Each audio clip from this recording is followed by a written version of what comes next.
All right, good afternoon, everyone, and welcome to another edition of Panel Themes Google Plus Hangout. Today we're looking at the fact that women are playing second fiddle in politics. Look at both in elective positions as well as appointed positions. If you look at the percentage combined, it is nowhere near the 30% that was agreed to sometime during the conference in Beijing, China in 1985. But then, what could be the reason? Is it institutional? Is it the environment? Is it society? Is it the culture? That's why we're here.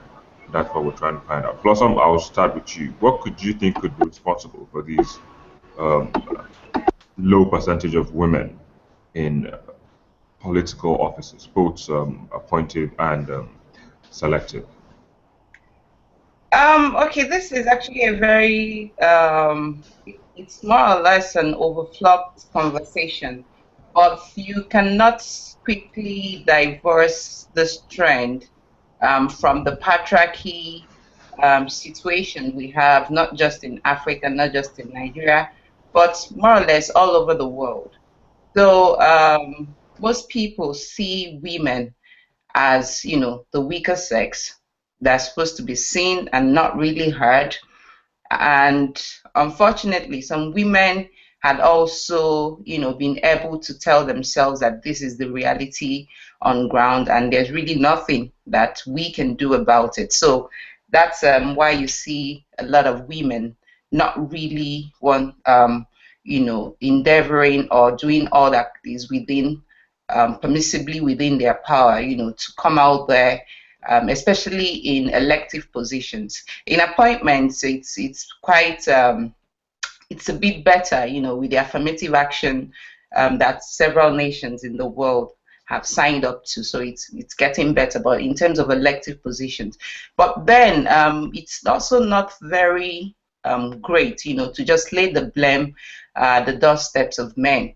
Because I remember a couple of times when women have come out for elective positions, it's actually good to note that oftentimes it's their fellow women that say no, you can't do this. Not because they know that they can't do it. They just assume you can't do this. Madam Sarah Jibrin has come out a couple of times, in the PDP primaries, but unfortunately, she wasn't able to go anywhere headway. I remember growing up as a child. There's this lady, God bless her memory. She's late now, Professor Catherine Acholono. I remember then as a child, her husband used to be the deputy governor of my state, Imo State, and she came up for an elective position.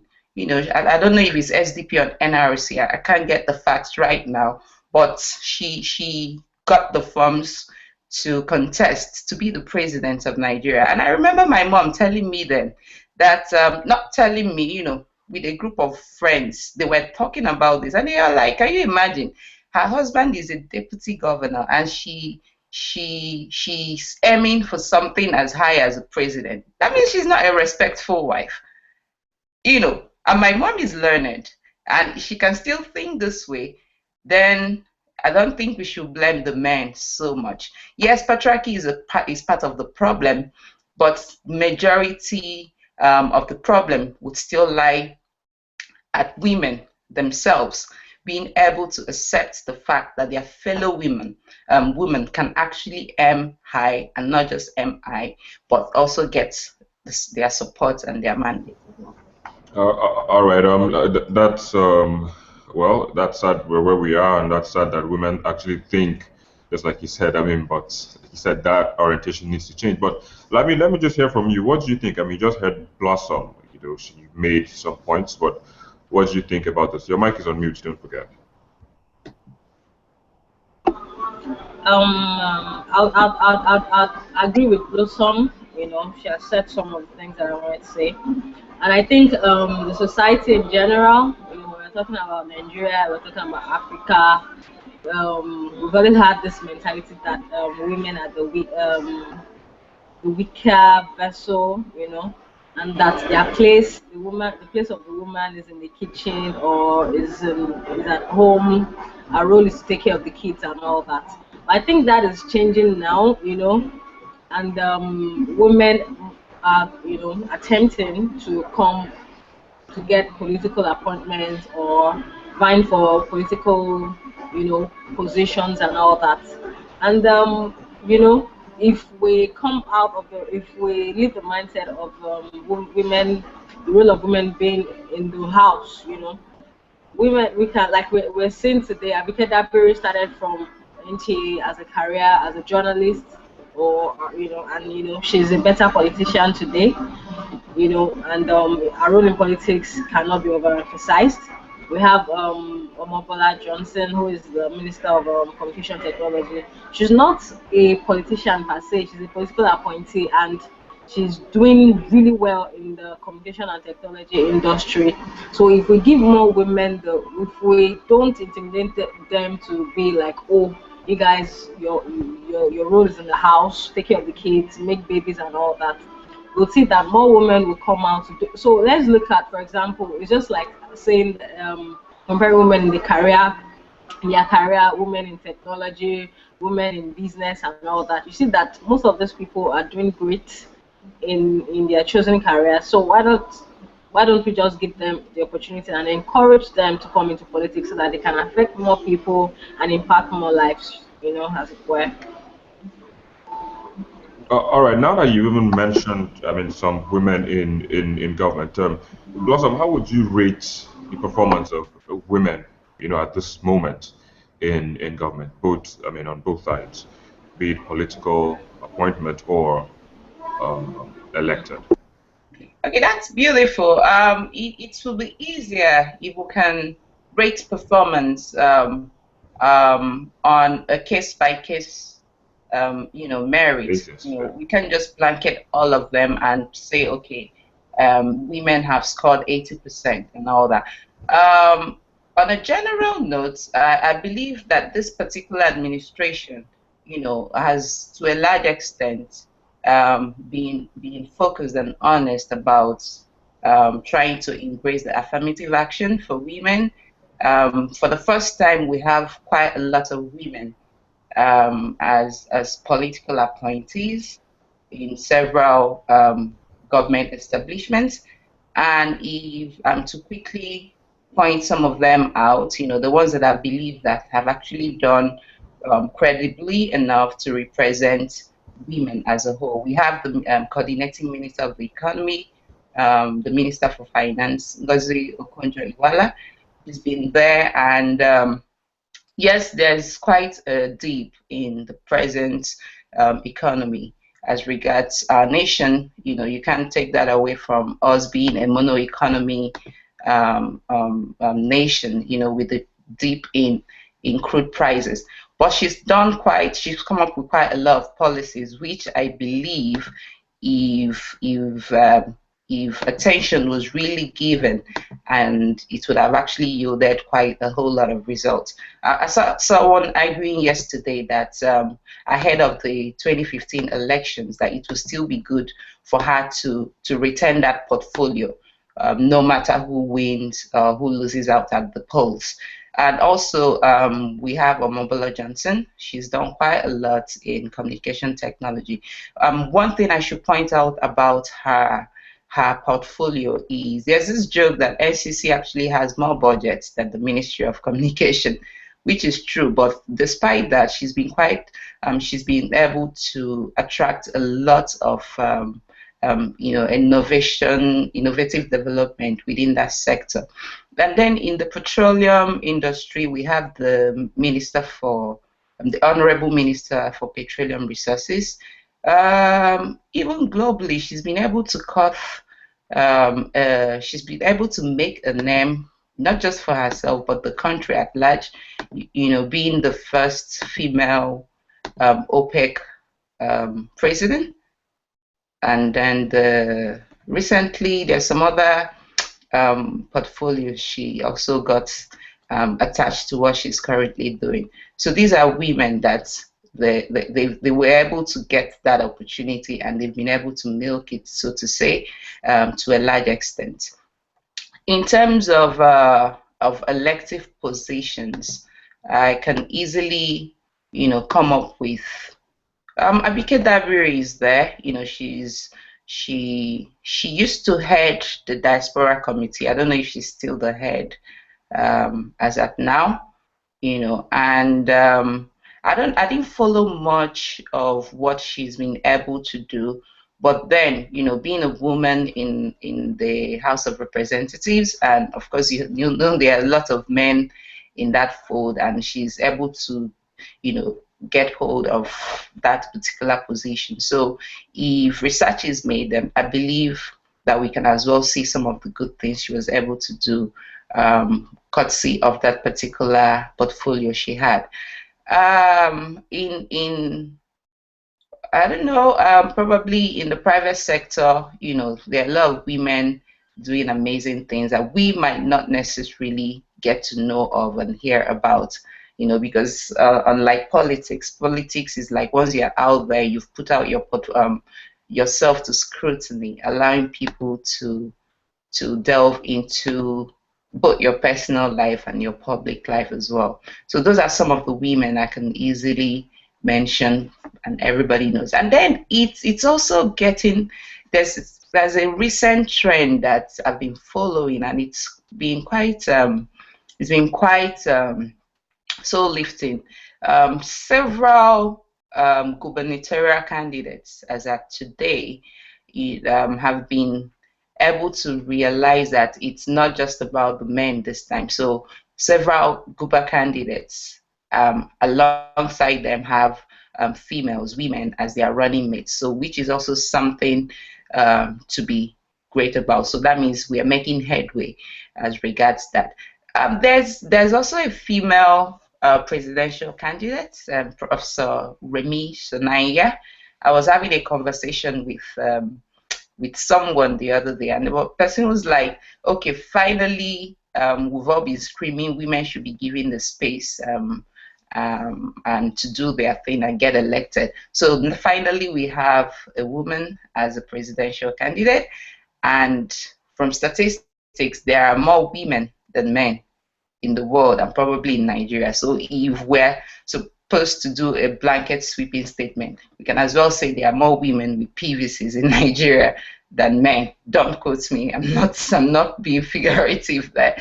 So if it's all about women have to be in politics and not just have to be, but get the support and mandate, then this is an opportunity for every woman to show their support for Professor Remi Sonaya. But then we should not be quick to say women just have to get this. Then we should also be able to analyze what are the things that they can bring to the table. What are their finer points? What are their finer skills that can also make a better argument? Aside from them being, a woman, these are also the things that can stand the person or the individual out.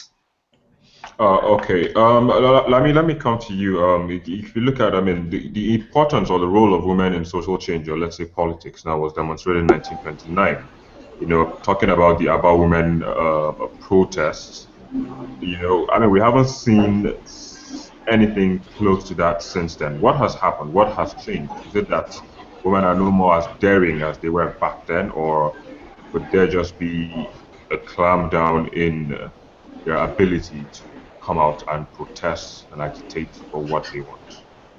I don't think that they're being quiet, or it's not as if they're not as daring as they used to be. But like I said earlier, the society, there's this, there's this mindset that the society has that women are not. But if you look at the role of women, my mom is a member of a political party, and in not in the whole of, maybe not the national level, state level, but the world level. And she as much as she can, she tries to persuade people to vote for our party. She tries to So I think it's not that they don't.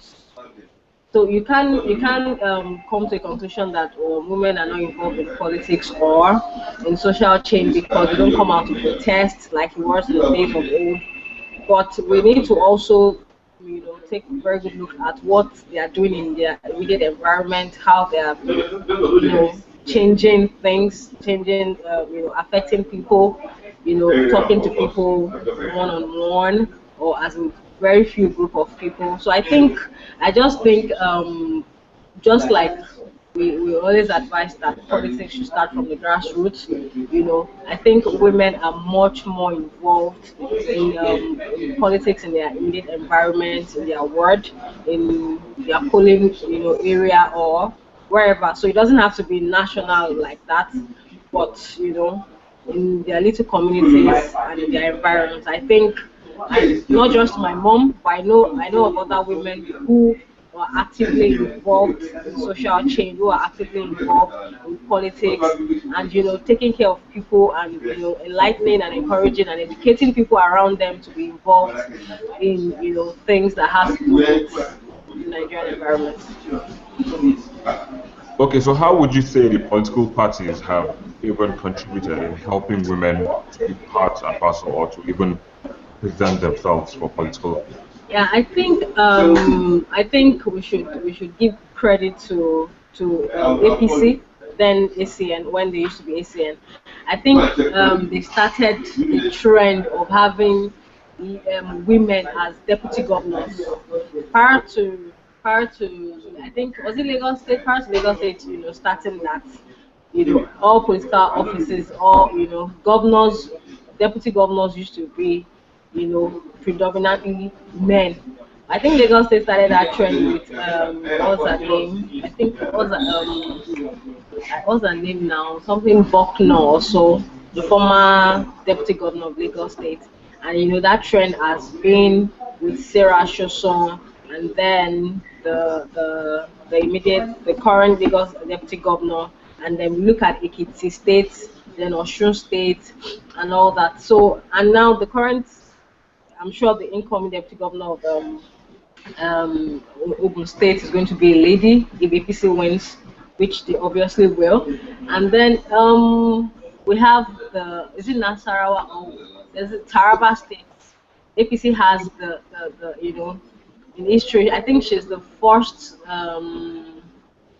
gubernatorial female gubernatorial candidate to win the party tickets, you know, in an elective primaries, to contest for governorship. So I think the opposition party APC is giving women, more leverage to contest elective position. The PDP is also doing that, like Blossom said the other time, we have quite a number of women in the cabinet of the present administration, the Minister of Economy. But I won't really say they are politicians. I'll call them political appointees. So I don't know about their political side and all that. I just know that they're doing their work. They are bringing their professionalism into the government and all that. So I think we should give APC, then ACN, now APC, um, the what should I say now? We should give them the Kudos. kudos for bringing in more women into elected positions and not just appointing them as political appointees. Okay, so just before I go to Blossom, Paul Talon actually got a ticket to contest for governorship in 2007 or so, or 2011, under the platform of Labour Party. Yeah, but did she contest primaries? She She was she given. did. She did, No, and she she contested. contested, yeah. Okay. All right. Okay. Thank you. Oh, sure.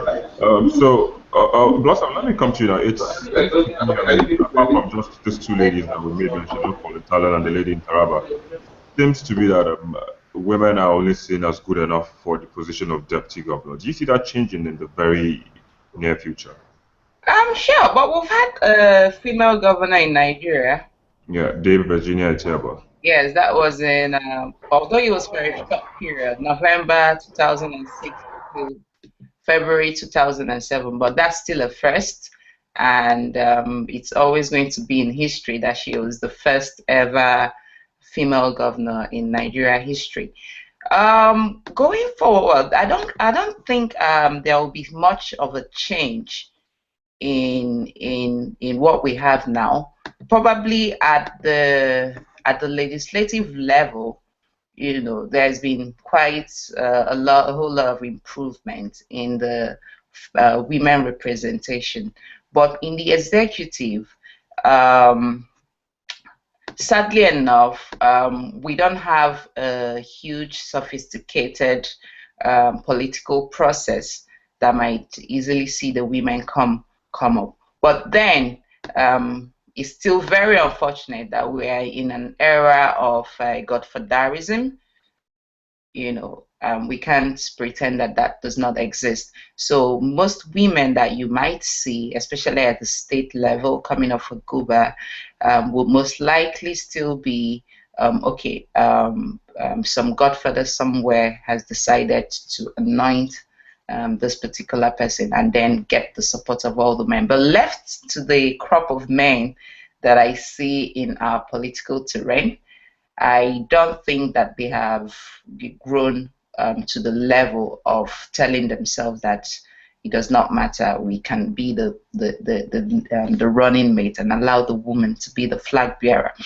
But with the recent push for more youth involvement in politics, we might see that change. But as far as we have the present crop, which is made up of mostly adults that are beyond the youth age, 45 and above, it might not be feasible in the short term. In the long term, yeah, optimistic and positive.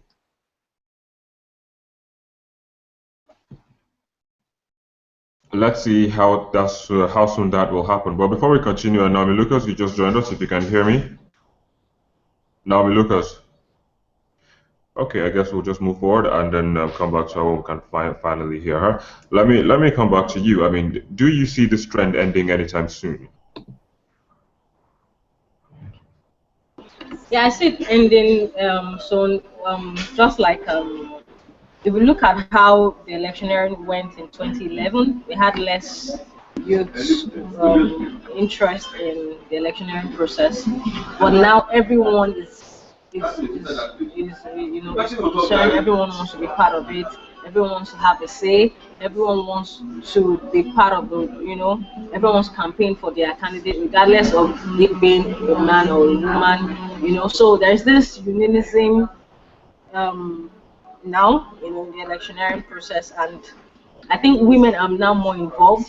Mothers are telling their children, you need to vote this person so that this will happen, and that you need to don't vote that person because. So I think women in general are now getting aware. They're not just thinking of them now. They're not thinking of themselves as a woman or as a weaker person or something. They are thinking of how the election, the political process will affect their words, their family positively, how their children they have trained in school will come out and get jobs. So they are not just saying don't go and vote. They are saying go and get your PVC. Make sure you vote for this candidate so that you can get a job. Make sure you vote for this candidate so that you will have enough money to send your younger ones to school. So they are not just voting or clamoring for a kind of pattern or just being involved in a political party. They are carrying everyone around them along. Those women that I know, mothers that I know, youth that I know. I'm a youth, I'm a woman, and I try to get involved in the process. I can't just say, and women right now have left the stage where we say God will help us. We need to help ourselves. We need to vote. So that has been going on, and that trend has been very interesting. Everyone is involved. Women, I think women are even more involved because I think it affects them the most. Mothers are very emotional. They want to send their kids to school, and they want them to come out of school and start reaping the fruit of their labors immediately. So everyone is involved. I think the participation of women is very overwhelming. And political parties now have party women leaders, who is asked to gather women and encourage them. The market women are also involved. So I think generally the participation of women in politics has improved and will continue to get better. I'm sure that by 2019 we'll have more women contest for elective positions, and so I see the trend improving for the better, really. All right. You're also as optimistic as Blossom, but before we continue, Naomi Lucas, you're just joining us. Thank you for joining, You're welcome. Can you and hear good me? afternoon. Yeah, we can hear you. Good afternoon. All right. Hi, So just Naomi. just before we continue, can you put some more light in the room you're in? Hello, Naomi.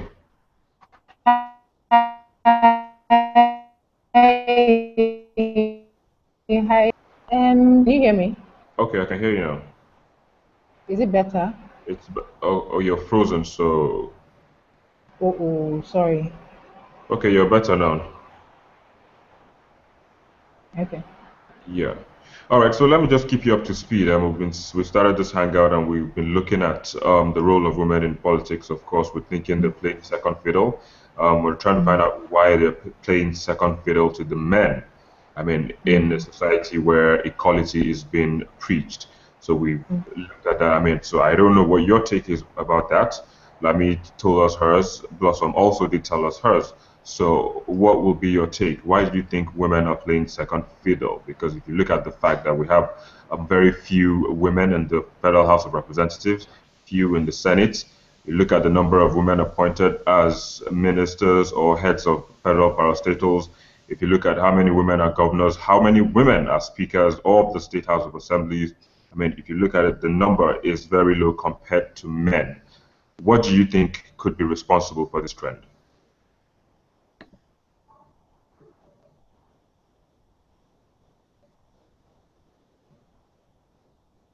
All right, I think Naomi is frozen, but just moving ahead, Blossom, I'll come to you. You spoke about godfatherism earlier. Uh, what do you think? I mean, because if you look at it, most of the godfathers don't anoint, so to speak, women for the top positions. What could be responsible for that?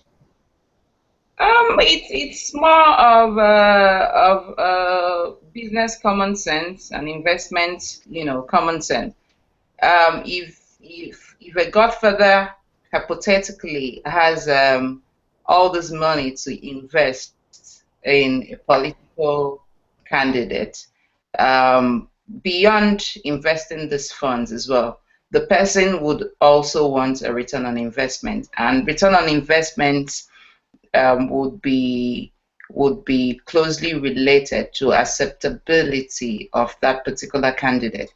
So if they are presented with two choice candidates and it happens to be a man and a woman with equal strengths and all that, they would want to know, if I present this person, would the larger population buy into this particular choice, and then I get to get much return on my investment by this person winning the elections and going into that particular elective position being sought out for.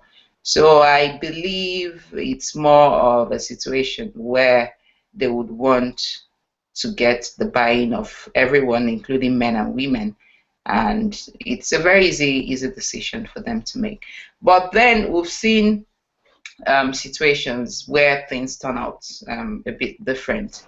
But then they might have made other considerations, not just acceptability, but they might also maybe consider that the woman at that point has much more political capital to give. Most women in politics also have their husbands in politics as well. Don't forget that.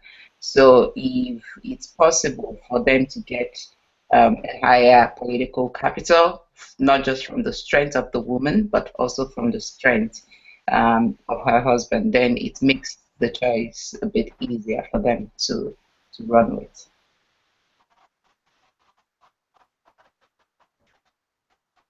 Naomi, you're back again. Let's hope your internet allows you to contribute. So earlier on, I was asking what you think could be the reason why we have lesser women in all government establishments, going from the legislature, the judiciary, no, not the judiciary, legislature, and even in the executive.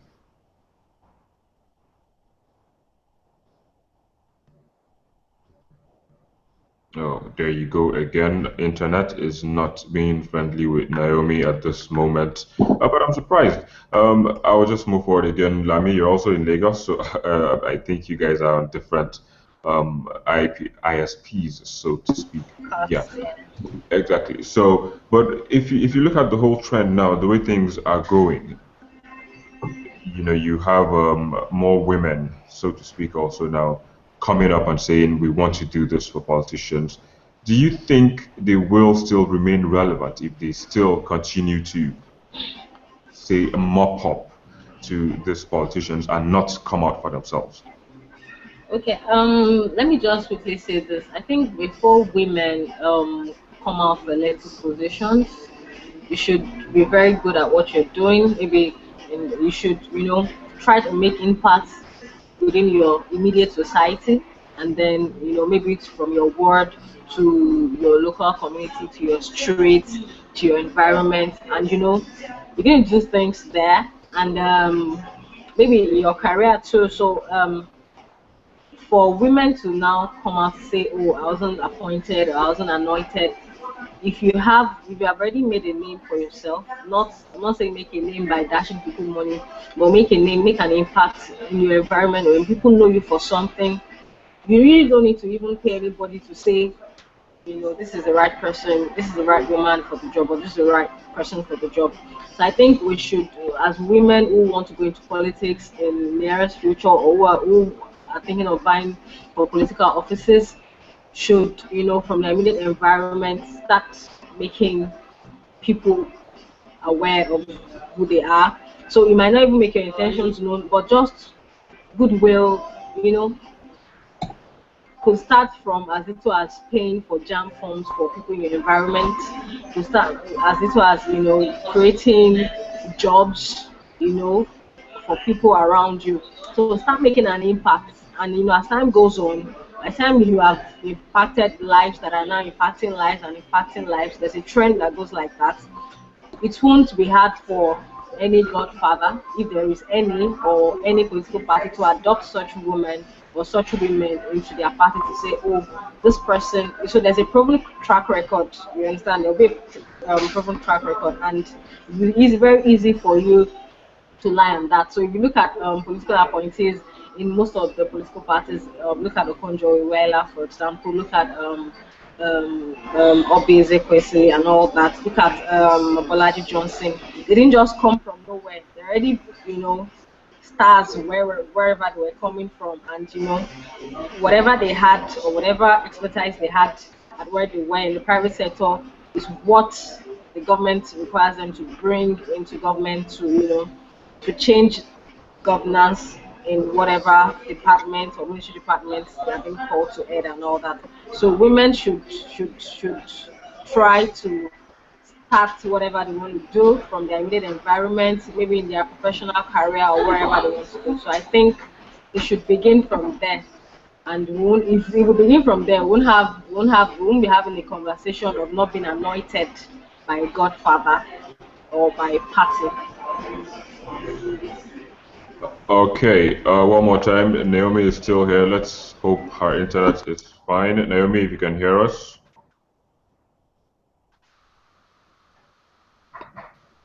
Naomi, can you hear me? All right, I'll move on again.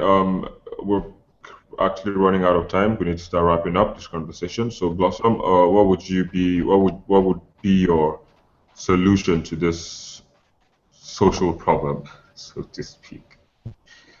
I remember sometime in 2013, I was having this conversation. I can't remember her name now, but there's this lady that was the running mate to Ojo Zokalo under the Progressive People's Alliance. That was far back in 2003. So Oh, she was the vice presidential candidate for the party as at that time. And it was a conference, so she was a speaker. And one of the questions I asked her when it was time for a Q&A was, how easy was it for her during that period? And she was frank, so it wasn't an easy thing. It comes with a lot of sleepless nights. There's this nocturnal thing about politicians, which I don't know why it is that way. But then, if you are a woman and in politics, and you have a home to take care of as well as a mother and as a wife, then it becomes quite difficult for you to leave your home and attend such nocturnal meetings that probably takes place till late early in the morning, 2 a.m., 3 a.m. So the timing of some of these meetings is a big challenge to any woman that wants to be part of it.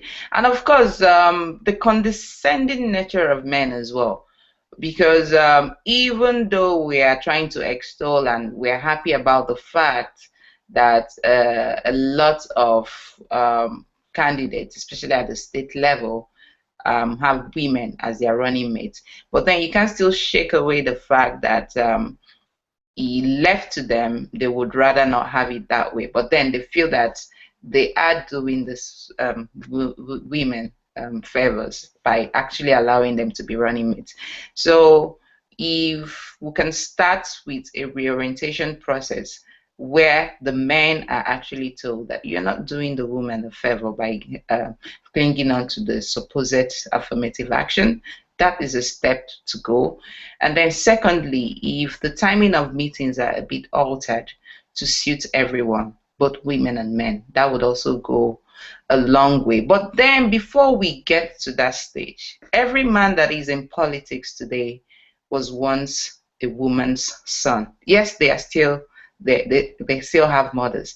But then at the point that you have a son, and right there in your home, you're not able to try to craft your child's mentality to understand and accept the fact that everybody is equal in their own rights. That you are my son doesn't mean you should stay in the sitting room and watch football while your sister goes into the kitchen to cook. If we're able to, as mothers, start some of these formations right from the time that a man is a young child, it would also help shape the behavior when the man grows to become a young adult and an adult, and even proceed further into the political sphere. All right, thank you, Blossom. Let's hear from you, your last word before we wrap up. Very quickly, I'll just say that women should, you know, we should, first of all, not compare ourselves to men. We can't be men. I'm not a feminist, but I'll say it as it is. You should, as much as possible, look out for people outside your family sphere. So this way, more people get to know you to say, oh, let me just say this in Yoruba. They say, ah, yarire, that's a good woman or good mother and all that. So if we start caring for people outside your immediate environment, so caring for them don't necessarily have to be in cash. It could be in kind. It could be, looking at solving a problem or, helping them fix things in your own little way, starting from your immediate environment down to your workplace, down to wherever you are. I think more people will, and if more people, inclusive, men inclusive and women inclusive, would start saying the need to have, such women in elective positions or in positions where they can help. So, because the word says, if you are faithful in little, you'll be faithful in much. So, if you are faithful in taking care of people with the little resources that you have, to how much more be in a position where you have resources to reach out to enough people. You shouldn't be intimidated. Also, that I said that we should not compare ourselves to men should not mean that we should be intimidated by men. We should strive to, work hard and be the best in our careers. So it could be a trader, be the best at what you do, make people smile, be friendly to your customers. It could be as little as that. So, because no one knows what the future lies, So I think women should look out for their environment. I keep saying environment and society because it starts from the grassroots. It starts from where you are. Charity, they say, begins at home. So if you're able to take care of people in your immediate environment, you would, extend your hands of love to the larger community and then to the larger society and then to the country as a whole. So I think we should start from caring for people outside, you know, our comfort zone and look out for more people. By then, I think if more women do that, then contesting or vying for political positions or getting appointment in political appointments won't be so hard, and it will even encourage more women to do that, and you know, so that women can begin to look out for, oh, I want to be commissioner of this, I want to be, you know, the vice president, I want to be, you know, the woman leader of this party and all that. So it starts from within us. All right, Blossom, thank you very much for calling. You're in Coventry in London, in the UK, I beg your pardon. And Olamide, you are in Lagos, Nigeria, just like me. Thank you all for joining Yeah. this edition of Channel Thank Views you. on Google Plus Hangout. So we come again next time, that's next week. It's bye for now. Yeah, thank you. Bye.